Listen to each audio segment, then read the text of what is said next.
Eh bien, bonjour à tous, bienvenue sur la chaîne Le Brûlant. Aujourd'hui, dans cette vidéo, deuxième volet d'une série de vidéos consacrées à la vulgarisation d'un métier extraordinaire qui est la fonderie d'aluminium sous pression. Et dans cette vidéo, je vais vous parler d'un sujet qui est devenu un sujet indissociable pour toute bonne fonderie qui se respecte. Je veux bien évidemment vous parler de la robotique. Je ne pouvais pas continuer cette série sans aborder le sujet, puisque les robots sont devenus, depuis bon nombre d'années, des périphériques indispensables en fonderie d'aluminium sous pression. Alors, la robotisation d'îlots de fonderie sous pression a plusieurs avantages. Elle soulage les humains des tâches difficiles et dangereuses. Elle réduit considérablement les TMS, les troubles musculo-squelettiques, qui sont dus à la répétition de mouvements dus au process de fabrication. Elle réduit les brûlures, les contusions, bref, réduit les accidents de travail en éloignant les opérateurs des zones dangereuses et en les soulageant des tâches très physiques. Elle permet aussi une bien meilleure répétabilité dans les process de fabrication. Et enfin, la robotisation améliore les cadences.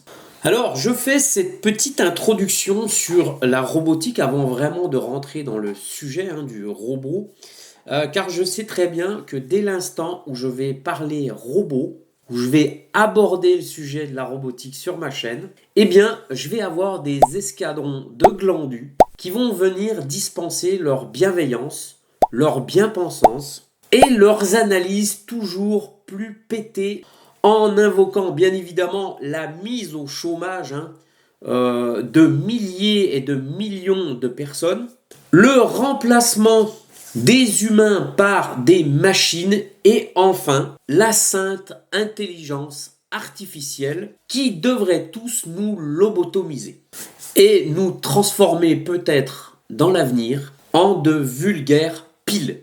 Référence à Matrix oblige. Oui, voilà les commentaires qui m'attendent sous les vidéos où je parlerai robotique. Aussi, j'invite toute personne qui n'est jamais rentrée dans une usine, qui n'a jamais vu un poste à la chaîne, ni vécu l'abrutissement par le travail, qui n'a aucune idée des traumatismes professionnels engendrés par la répétition de la même tâche, du même mouvement, 8 heures par jour, 5 jours par semaine, 50 semaines par an, et ce, pendant des années. Eh bien, je t'invite, toi qui dénigres le remplacement de ces humains déshumanisés par des robots, je t'invite à pousser la porte d'une usine, à quitter tes espadrilles bio, achetées à Saint-Jean-Pied-de-Port, bien évidemment, la capitale de l'espadrille, que tu remplaceras par de jolies chaussures de sécurité. Je t'invite aussi à remplacer ton bon vieux sarouel par un bleu de travail, poser ton chapeau de paille que tu troqueras contre une charlotte, un casque ou une casquette de sécurité,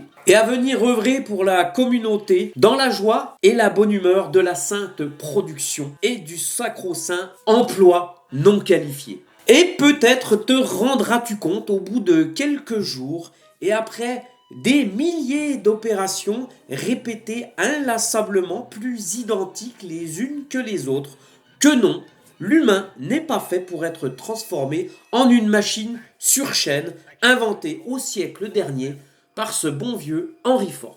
Voilà, je me devais de faire cette petite introduction pour l'aspect sociétal, parce qu'il est vrai que le sujet fait énormément débat. En tout cas, ce qui est sûr, qu'on soit pour ou qu'on soit contre la robotisation, les robots sont partout et dans tous les secteurs. Ça va de la cimenterie aux médicaments, en passant par le bois, la bouffe, les matériaux de construction, la voiture, etc., etc., etc.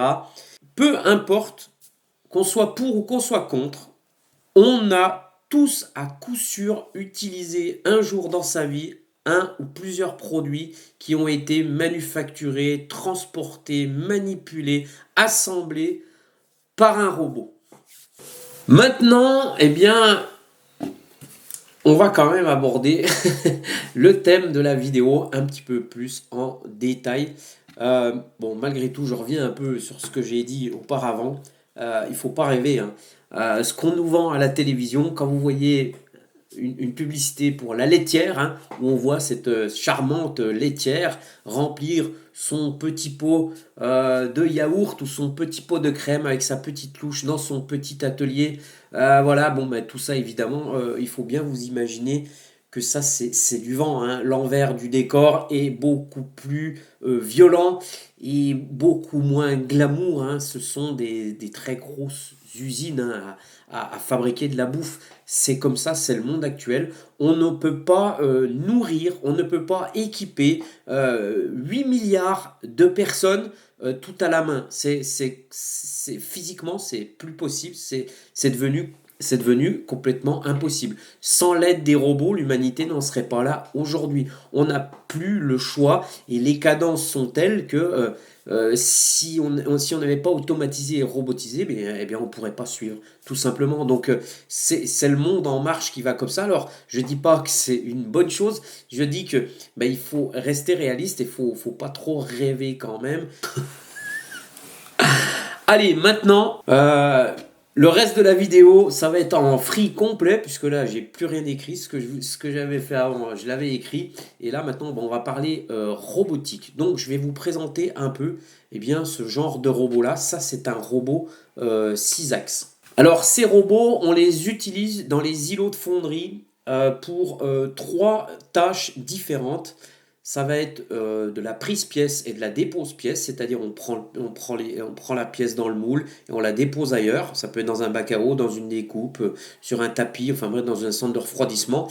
On utilise aussi ces robots pour le potayage. Le potayage, c'est un liquide démoulant qu'on pulvérise entre chaque moulée. Donc c'est des robots où au bout on retrouvera une buse de potayage, hein, enfin une buse.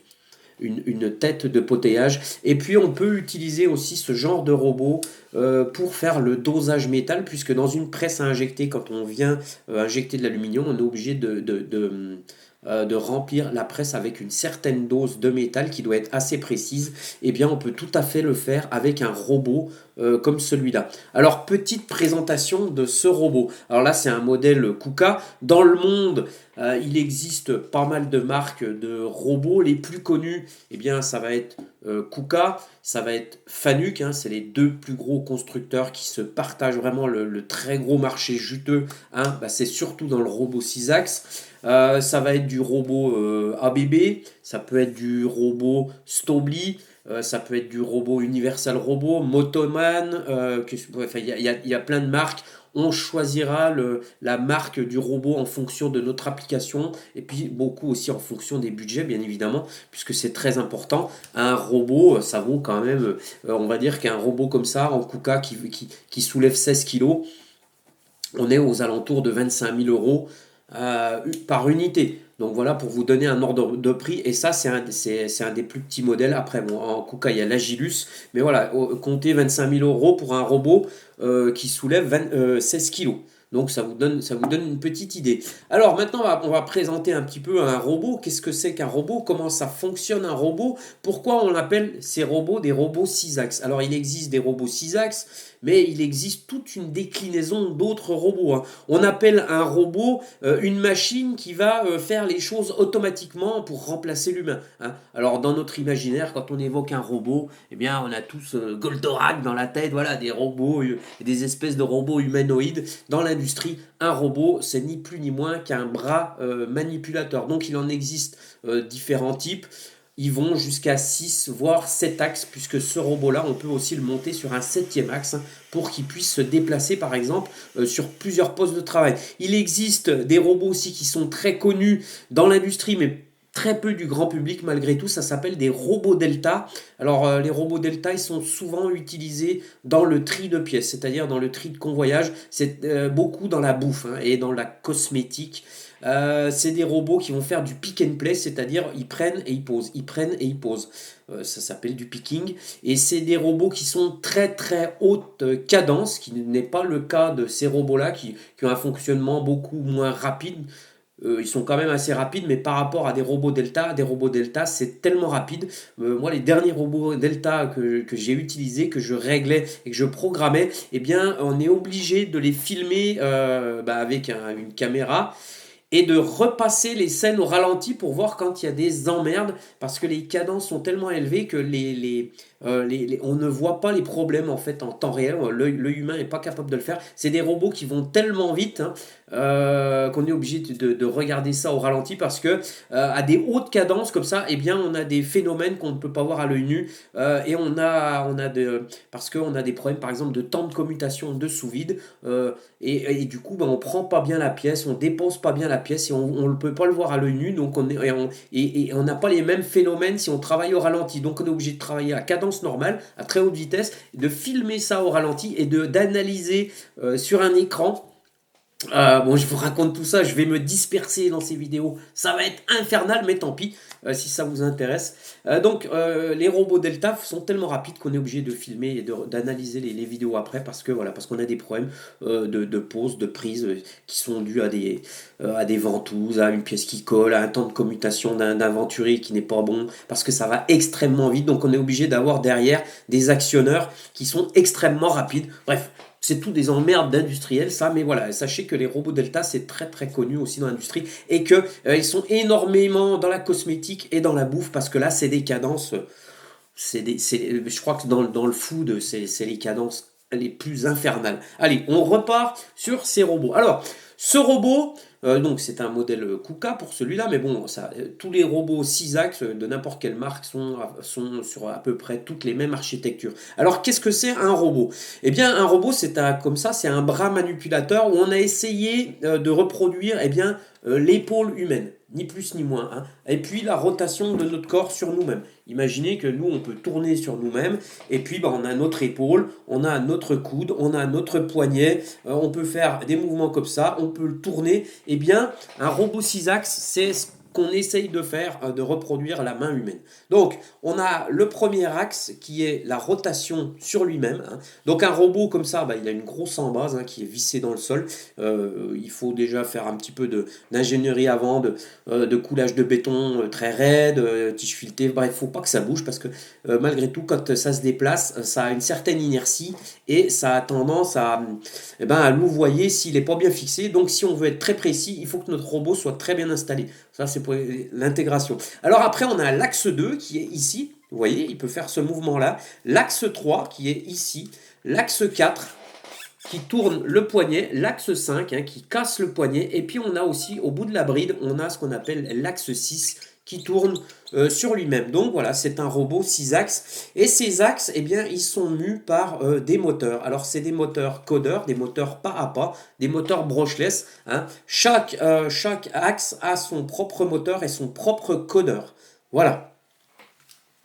Donc à l'intérieur, eh bien, on trouve de la mécanique, hein, pour que tout ça, eh bien, ça bouge. C'est de la très belle mécanique d'ailleurs à l'intérieur. C'est très chouette à démonter, à voir, à faire la maintenance, franchement.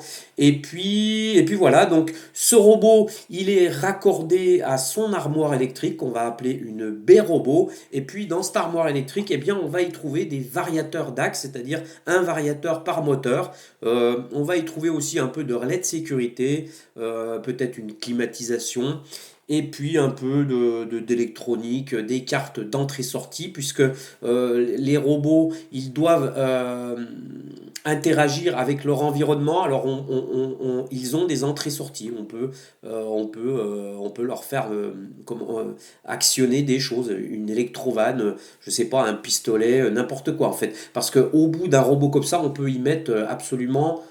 Ces robots, on peut leur faire n'importe quelle tâche. Ça va de la peinture à la soudure, on peut mettre une torche de soudure, oui, une torche pour brûler quelque chose. On peut y mettre un couteau si on veut. On pourrait bien y mettre une fourchette, une pince. On peut y mettre des énormes préhenseurs avec des tas de capteurs qui peuvent par exemple manipuler des pièces aussi compliquées qu'un pare-choc ou qu'un tableau de bord de bagnole, comme on voit dans les usines de bagnole. Ils peuvent faire absolument tout et n'importe quoi, du moment que eh bien, le préhenseur passe et puis qu'il est adapté au poids du robot. Ce qui est important quand on choisit un robot, hein, c'est son enveloppe de travail et la charge qu'il va embarquer. Alors la charge, il y en a une qui est devant, c'est ce qu'il va utiliser, hein, une pince par exemple, un préhenseur, une tête de potaillage par exemple, en fonderie, elle va peser, je sais pas moi, 7 kilos, et bien lui, s'il est capable de porter 16 kilos, et bien il sera tout à fait à l'aise, et là, bah, ça ira très bien. Il faut pas mettre trop de poids au bout d'un robot parce que, eh bien, il va forcer, vous allez avoir une usure prématurée, et puis surtout, vous allez avoir des contrôles de couple des moteurs, où là, eh bien, vous mettrez tout le temps votre robot en sécurité parce qu'il n'aura pas assez de force pour faire ce que vous lui dites. Et puis, il a aussi embarqué sur lui, il peut avoir des tuyaux ici, il peut avoir une plaque avec plein d'électrovannes, on peut lui embarquer tout un tas de matos et là on peut laisser cours à notre imagination et faire tout et n'importe quoi. Alors ces robots ils peuvent être comme ça, euh, ils peuvent se déplacer sur un septième axe. Je pense même qu'on peut les mettre au plafond, au mur. On peut en faire absolument tout ce qu'on veut. Donc, et ils interagissent donc avec des entrées-sorties avec le monde extérieur. On peut aussi les doter de caméras hein, pour faire de la visio. Alors bon, il y a des marques connues comme je sais pas moi, comme Cognex, Keyence. Et puis là, eh bien, on a des algorithmes qui vont alors on va pas rentrer dans le domaine tout de suite technique, on rentrera plus tard dans le domaine technique, mais voilà, on peut leur faire faire absolument tout et n'importe quoi. Donc ce sont des robots 6 axes. Alors maintenant, je vais démystifier un peu ce qu'on entend sur les robots. Hein. Eh bien, ce genre de robots-là, croyez-moi, ils ne sont pas prêts de nous remplacer. Non, parce que un robot comme ça, ce n'est pas du tout intelligent. Hein. Ça n'a aucune. Alors, j'entends par intelligence, l'intelligence, c'est pouvoir résoudre un problème complexe. Je vais prendre un exemple simple. Les robots comme ça industriels, ils lisent tout simplement des lignes de programme. Si moi je veux traverser une route, je vais me rendre sur un passage piéton.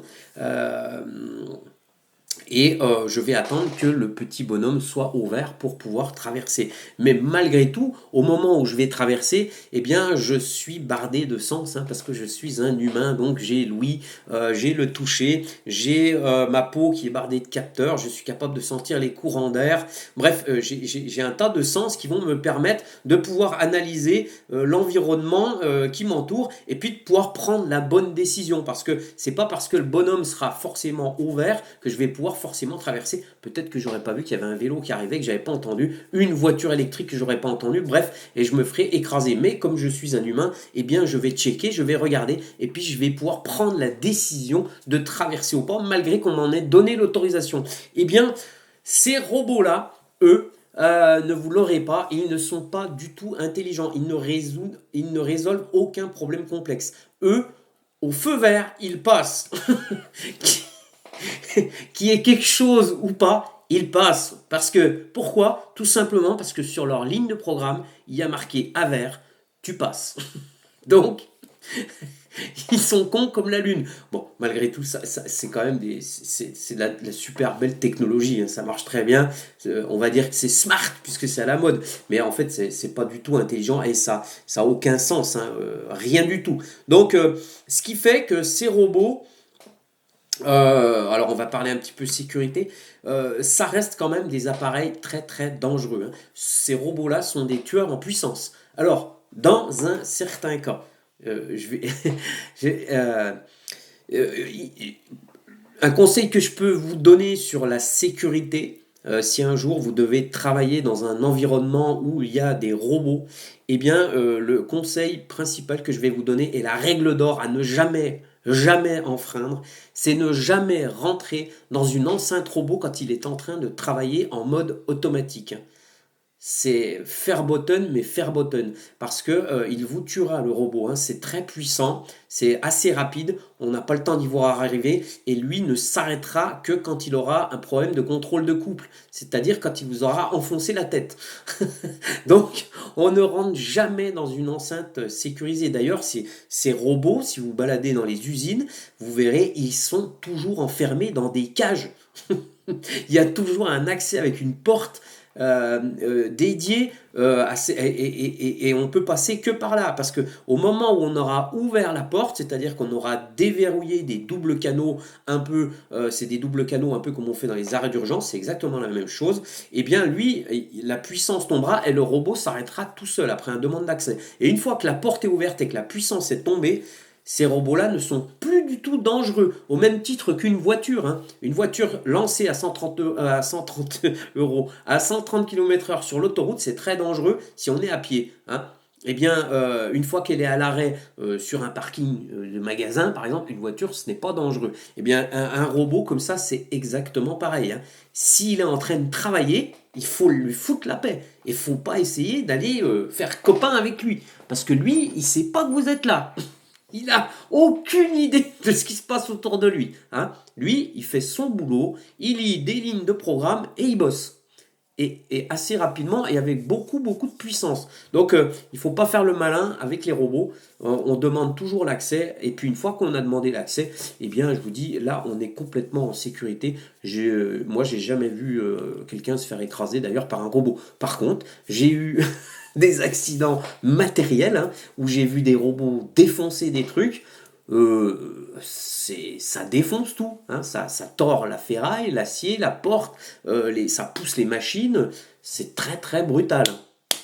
Et puis alors, il y a une chose, c'est pareil, à démystifier, ces robots-là ne sont pas prêts de remplacer ça, hein, parce que on est très intelligents les hommes, mais à quoi bon avoir le cerveau qu'on a si on avait des pattes de chien ou des ailes comme des poules, quoi. Ça nous servirait à rien, on ferait pas grand-chose. Le prolongement de notre cerveau, c'est bien ça, hein. C'est bien nos mains. Et ce qu'on a, nous, qu'on parle les robots, et on en est mais à des années-lumière, hein, c'est la dextérité, c'est se toucher, voilà, la main humaine, c'est une merveille d'ingénierie de la nature, mais ça c'est du gros bourrin. Il n'y a aucune dextérité là-dedans. Alors, on peut bien y foutre 2-3 contrôles de couple. Bon, pour essayer, franchement, bon, ça peut faire des trucs quand même assez. Mais on est loin. Et puis, alors, les pinces qu'on y met au bout, c'est ni plus ni moins que des pinces avec 3 ou 4 mâchoires. C'est du pneumatique ou de l'hydraulique. Ça pince, point barre. Hein. Il n'y a aucun. Donc, faut démystifier un peu que les robots vont bientôt nous remplacer niveau intelligence pour arriver à ce qu'on a dans le cerveau, il faut des montagnes et des montagnes de serveurs pour arriver à faire du réseau neuronal. Donc on en est quand même loin. Voilà, alors maintenant, je vais vous parler un petit peu plus en détail et puis après je vais mettre fin à cette vidéo parce que ça va déjà être trop long et puis je referai hein, des vidéos comme ça si ça vous intéresse un peu plus technique. Parce que ce qui m'intéresse c'est de vous faire découvrir, ben voilà, parce qu'on en voit beaucoup de plus en plus hein, dans les émissions, à la télé, même dans les publicités. Maintenant on voit beaucoup des robots comme ça, donc si ça vous intéresse de savoir comment ils fonctionnent, de vulgariser un peu tout ça. Alors, ces robots, déjà, ils se programment soit avec un ordinateur, soit avec une console qu'on a dans les mains. Alors, on a une console qui est raccordée à l'armoire de ce robot. Hein. Ce robot, lui, il est piloté par son propre ordinateur, en fait. Qui est dans son armoire, qui gère absolument tout. Et puis nous, eh bien, quand on programme un robot comme ça, alors il y a plusieurs, on va dire qu'il y a plusieurs gammes de programmeurs. Hein. C'est pas parce que vous voyez une personne avec la console robot en train de manipuler un robot que c'est forcément un programmeur. Ça peut être simplement un régleur. Hein. Moi, on va dire que je suis entre les deux. Je suis pas un pur programmeur. J'ai malgré tout installé quelques robots. Je sais coder quand même, mais c'est pas mon métier premier parce que c'est très spécifique. Mais en tout cas, ces robots se programment à l'aide d'une petite console hein, qu'on transporte avec nous, qui a une gâchette. On appelle ça la gâchette homme-mort. Et donc, il est relié en filaire hein, jusqu'à l'armoire de ce robot. Et puis, eh bien, quand on veut programmer le robot, donc on ouvre la porte, on rentre dans l'enceinte du robot, et ces robots ils se programment par apprentissage, tout simplement. c'est pas nous qui gérons, on va dire, l'ensemble de la façon dont il va se mouvoir, hein. Ça, c'est tout fait automatiquement. Nous, par contre, ce qu'on va lui dire en tant que quand on veut régler, hein, je parle du réglage, là, quand on veut faire une trajectoire, on appelle ça une trajectoire, eh bien, ça va être par apprentissage. On va déplacer le robot dans un endroit, voilà, par exemple, on va dire que là, bah, il est en train de pincer une pièce, et puis, eh bien, on va rentrer une ligne de commande qui sera un point, ce point-là, et on va faire ce qu'on appelle un mode pause. On va lui apprendre cette position. Et donc, eh bien, il enregistre cette position dans l'ordinateur. Et puis, si on veut déplacer la pièce qui était ici, eh bien, dans un autre endroit, eh bien, on déplace le robot avec notre console. Donc, on a notre console dans la main. On actionne les axes tout doucement parce que évidemment quand il est en mode manuel et qu'on est à côté, eh bien ce robot se déplace très doucement, c'est fait exprès, hein, c'est pour la sécurité et on a toujours cette gâchette et au cas où on la lâche, eh bien il s'arrête instantanément. Donc on va déplacer le robot dans un autre endroit qu'on a besoin d'aller et puis on va lui faire un nouveau mot de pause. On rajoute une ligne de programme et on dit bah ça c'est un deuxième point et on édite des points comme ça les uns derrière les autres et puis du coup eh bien le robot va suivre le programme, hein, qu'on lui a fait. Alors il peut y avoir un nombre de points, voilà, on peut faire je ne sais pas combien de points. Voilà. Alors voilà à peu près comment ça se passe au niveau du déplacement. C'est des points d'apprentissage. Et puis après, eh bien, on lui rentre aussi des choses à faire puisqu'il a des actionneurs. On lui dit par exemple ouvre la pince. Quand tu seras à ce point-là, tu attends et tu ouvres la pince. Et petit à petit, comme ça, eh bien, on élabore tout ce que le robot va faire. Il peut rentrer dans une machine, prendre une pièce, ouvrir la pince, fermer la pince, revenir sur son point d'origine, repartir ailleurs pour aller poser cette pièce, par exemple, sur une table, dans un bac à eau. Voilà. Donc voilà comment ça se passe. Et puis un programme, bah, voilà, on l'élabore doucement et il y a plein de lignes, il y a plein de lignes de commande. Et puis, dernière chose dont je vais vous parler, puis après je vous dis, je vais arrêter cette vidéo, puis on en reparlera si ça vous intéresse, dites-moi-le dans les commentaires. Ces robots, si vous voulez, leur base, là, on appelle ça le world, c'est en fait, ils savent exactement où ils sont, puisqu'ils évoluent hein, dans une enveloppe de travail, puisqu'ils ne peuvent pas aller plus loin que leur mécanique, hein, évidemment, eh bien, ils évoluent bah, comme nous, hein, en 3 dimensions. Donc ils savent exactement à chaque instant où ils sont. Et ça, c'est grâce à chaque codeur de chaque moteur. Et tout est vectorisé, on va dire. Et bien, du coup, ils savent exactement tout le temps où ils sont. Et du coup, ils n'ont pas qu'une seule base de travail. Le Word, on va dire que c'est la base originelle de tous les robots, hein. La base originelle, c'est le Word. Mais on peut très bien leur rajouter des plans de travail, on va appeler ça comme ça, des plans de travail, c'est-à-dire, alors je vais m'expliquer, le robot est ici, si j'ai une table de soudure qui est inclinée, voilà, parce que pour le process industriel, cette table doit être inclinée. Alors la table est inclinée, et puis sur cette table, eh ben, je vais mettre des pièces à souder, comme ça, voilà, hein, et puis le robot, lui, va faire des points de soudure. Eh bien, dans son Word original, le robot, il sait que comme ça, de haut en bas, c'est l'axe Z. Il sait que comme ça, c'est l'axe Y. Et puis, il sait comme ça que c'est l'axe X, par exemple.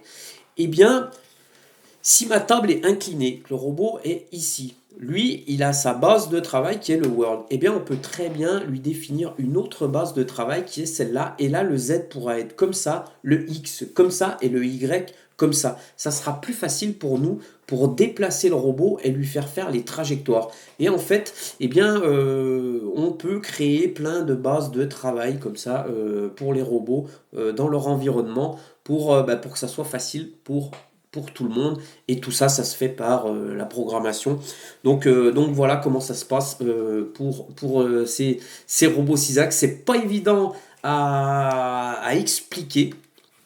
Surtout que j'ai pas de support puisque je suis à la maison, je suis plus en entreprise, donc c'est pas évident. Mais bon, j'espère que vous aurez quand même appris des trucs, que j'aurai réussi déjà à éveiller votre curiosité. Donc si ça vous intéresse, eh bien je vous invite à regarder la prochaine vidéo où on va. La prochaine vidéo, je parlerai un peu plus de. On va rentrer un peu dans l'îlot de fonderie, on va découvrir un peu ce qu'est un îlot de fonderie et comment sont moulées les pièces. Donc on va faire machine par machine, puisqu'un îlot de fonderie, hein, c'est plusieurs machines combinées ensemble, qui marchent ensemble, qui sont interfacées ensemble, qui causent entre elles. Et il y a plein de choses à dire. D'ailleurs, il y a tellement de choses à dire que je pourrais créer une chaîne sur le sujet que ça suffirait pas. Voilà mes petits photons, j'espère que cette vidéo vous aura intéressé. Dites-moi le dans les commentaires. Et puis il me reste à vous dire à bientôt. Et puis voilà. Je vous fais à tous un gros bisou. Prenez bien soin de vous. C'était Gérald pour le Brûlant. Salut.